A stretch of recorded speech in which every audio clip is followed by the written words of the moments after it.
Ignition sequence start. 6, 5, 4, 3, 2, 1, 0.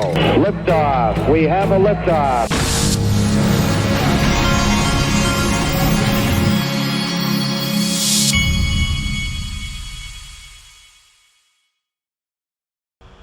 Hey everybody, this is the Digital Asset Investor.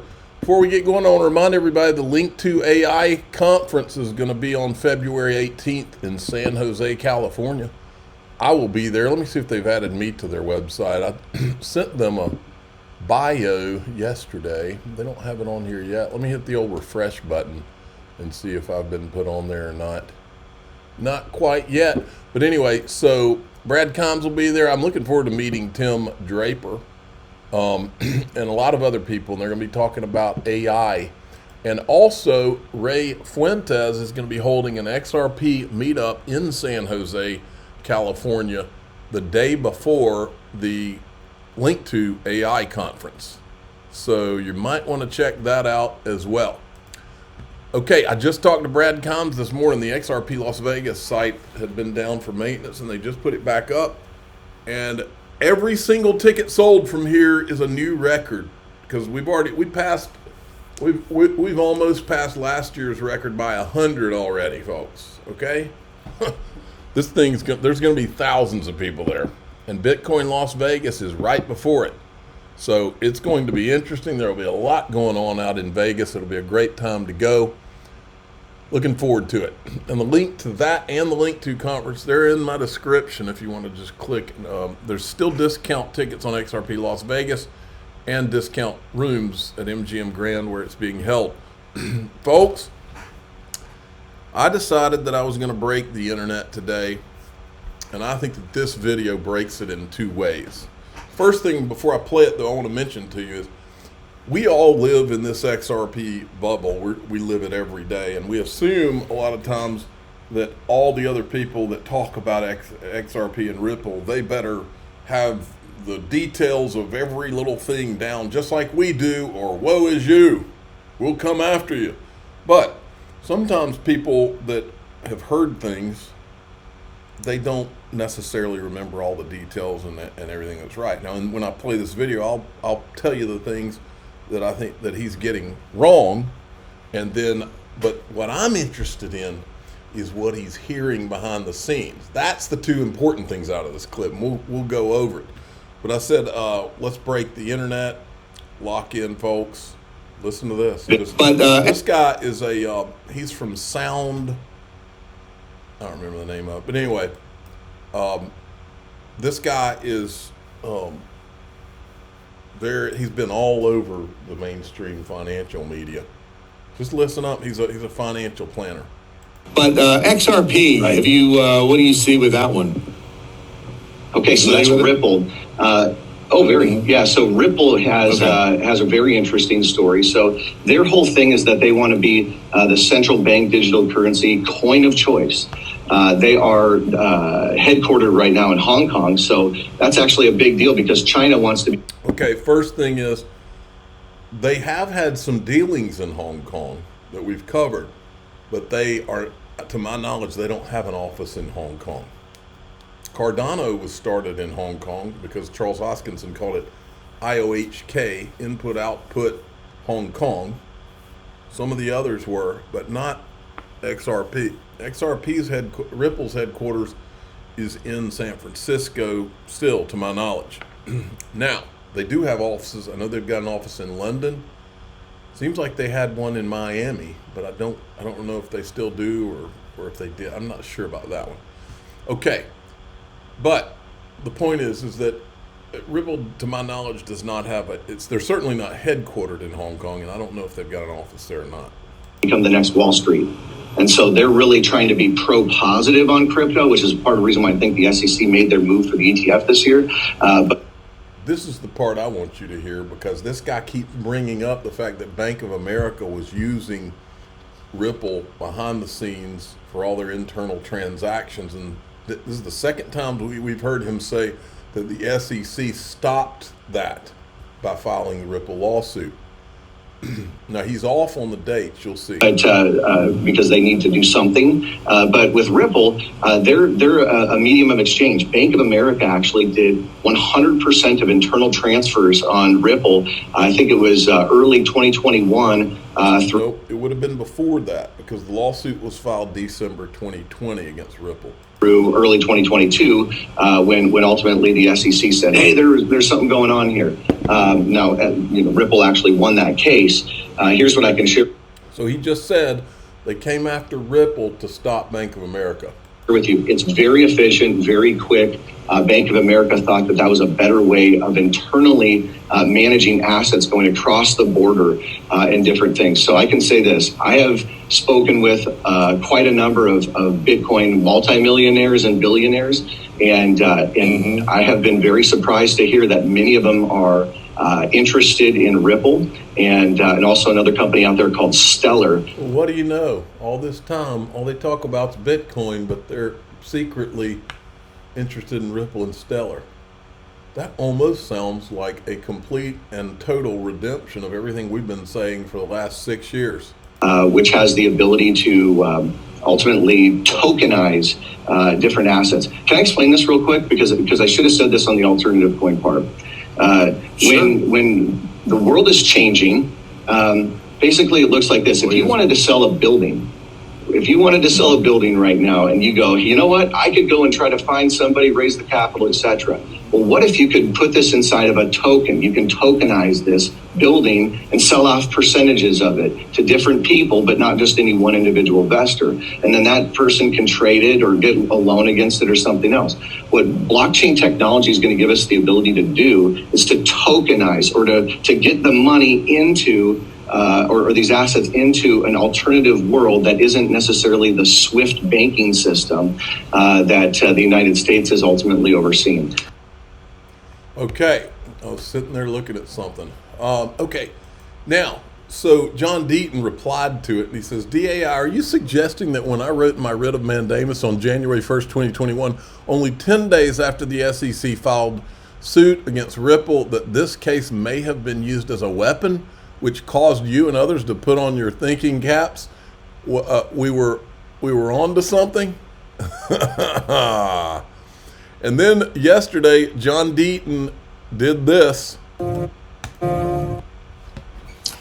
And we are live. Welcome to Crypto Law TV. I'm John Deaton, the founder and your host of this very unique, brief, live video. What we're going to do, as everybody knows, Empower Oversight, the independent Washington watchdog, basically made a referral to the Office of the Inspector General of the SEC asking for an investigation into the potential conflicts, actual real conflicts and appearances of improprieties related to the Hinman speech and all of that, as commonly referred to as ETHgate. Well, we all know that Empower Oversight has informed us that the report has been finished and it's been issued to Gary Gensler, yet the Office of Inspector General has not released it to the public. So what we're going to do is we're going to call the SEC, which is Gensler's number that they provide, and we're going to leave a message, and then I'm going to encourage you all to do the same. Okay, and it's going to be very respectful and very civil, very professional. So I'm calling. I'll give you the number in a second. Let me put it on speaker. Doing this live. You have reached the chairman's office at the United States Securities and Exchange Commission. Our hours of operation are from 8 a.m.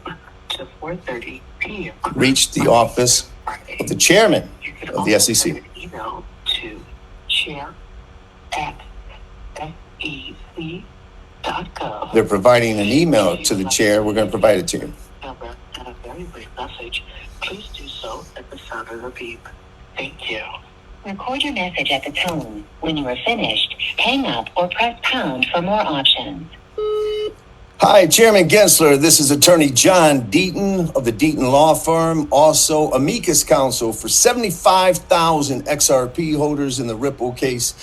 As you know, sir, There has been a investigative report by the Office of Inspector General related to the June 14th, 2018 Hinman speech providing Ethereum with a regulatory-free pass. There's been an investigation into the massive conflicts of interest and gross appearance of impropriety.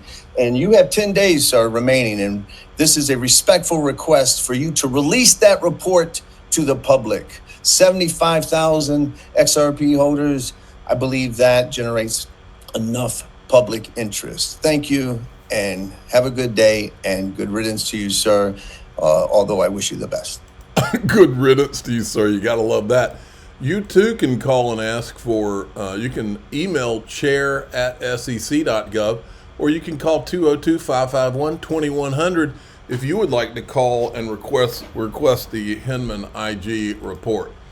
Moving along, this guy had replied to my video and he said, it's time for anybody who has inside information on SEC versus Ripple lawsuit to blow the whistle and bury Gary in his last 10 days in office.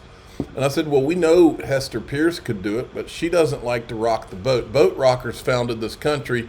Man up, Hester.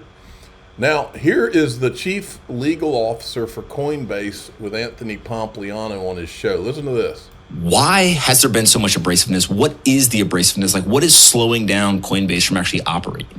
Well, I think it's important, Anthony, to appreciate that much regulation is not only tolerable, but important. It's important that we have protections for investors. And it's important that people who buy and sell things like cryptocurrencies or digital assets understand what it is they're getting into. But what's happened over the last several years, particularly in the last 3.5 years of the Biden administration, has been a massive overreach by agencies like the Securities and Exchange Commission, by parts of the United States Treasury that have gone way beyond what Congress said to regulate, to keep people safe, and have been essentially appropriated by individuals, I think, who have a very harsh view of crypto and are committed to undermining it by whatever means they can. And when you're in the room talking to these regulators, is this a situation where they're like, nice to your face, and then they send like a nasty, letter later? Or is it pretty clear, hey, we're not best friends and we don't like what you're doing? Well, it's interesting. There are certainly those situations where they smile at your face as they stick the knife in your back. There's definitely been more than one conversation where I've had that feeling. But by and large, regulators are government bureaucrats just trying to do their job. Just to give you an example, the Securities and Exchange Commission, it sits for the most part in a main building right off of Union Square in Washington, D.C. If you've ever been to the train station down in D.C., you're walking right past the SEC. When you walk into that building, if you observe everybody around you, you'll see people coming and going into the lobby and up the elevators who are there to do their job. They come in the morning, they go home at night, and they've been told to do a certain discrete set of tasks. And so in that mindset, for the most part, they're relatively friendly, they're always professional, and the tone is always measured. But you have to look beyond the conversation and the friendly approaches and ask yourself, are many of the rules, are many of the actions that they're taking intended to protect investors, to keep markets operating in an orderly and efficient way? Or is there something else going on here? And what I have observed over the last 3.5 years in my interactions with the SEC in particular is that there's been a much more concerted effort to use these seemingly neutral rules to undermine an important American innovation, an important American industry with no particular connection to keeping investors safe. Why do you think that they have taken the approach that they've taken? Is this a certain regulators don't like this? Is this a lack of understanding? Is this politicians, either congressmen or senators, that are applying pressure? Is this a presidential thing? Maybe there's law enforcement. Why is it that there's been this abrasiveness? Well, it largely starts from the top, and the top of the SEC is the chair of the SEC, who currently is Gary Gensler. Mr. Gensler came into office 3.5 years ago with a lot of promise. He taught blockchain technologies and regulation and policy at MIT. He understood how these networks and how this industry generally worked. There was a lot of hope, a lot of optimism that having someone who understood this particular innovation would be good for promoting that innovation. But what quickly happened, it seems, is that Mr. Gensler took on the mandate of elected officials who were overtly hostile to crypto and frankly wanted to drive it out of the United States. And that's what we've been through. And then he also talks about chokepoint 2.0, but I wanted to show you Caitlin Long's been all over that. Huge news. A little birdie told me FDIC Vice Chair Travis Hills just spoke at an ABA meeting and said there's no place at the FDIC for those who explicitly or implicitly supported its debanking initiative. Transcript not available yet. Then she says FDIC just confirmed Operation Chokepoint 2.0 is real. There have been various accounts of individuals, businesses associated with crypto industry losing access to bank accounts without explanation. Then she says this, subpoena power. Here she comes. And this is an Eleanor Terrett tweet about the Senate Banking Committee. So I tweeted out, Pocahontas, Senator Warren. And I did a little AI photograph of her in her Pocahontas outfit with an Operation Chokepoint memo in her hand. All right, I'm going to skip this one, and then I'm going to go to this one. Crypto companies that have contributed to Trump's inauguration fund: Ripple, $5 million in XRP, Robinhood, $2 million, Coinbase, $1 million, Circle, $1 million in USDC, Kraken, $1 million, Ondo Finance, $1 million, MoonPay, it doesn't say how much. Now, in DAIXRP.com, we're going to talk about some information on the XRP rich list, a prediction about how the Ripple case is going to be over, and the XRP price. I'm the digital asset investor. I'm not an investment advisor. This is for entertainment purposes only. Please subscribe, hit the like button, tell your friends and family, away we go.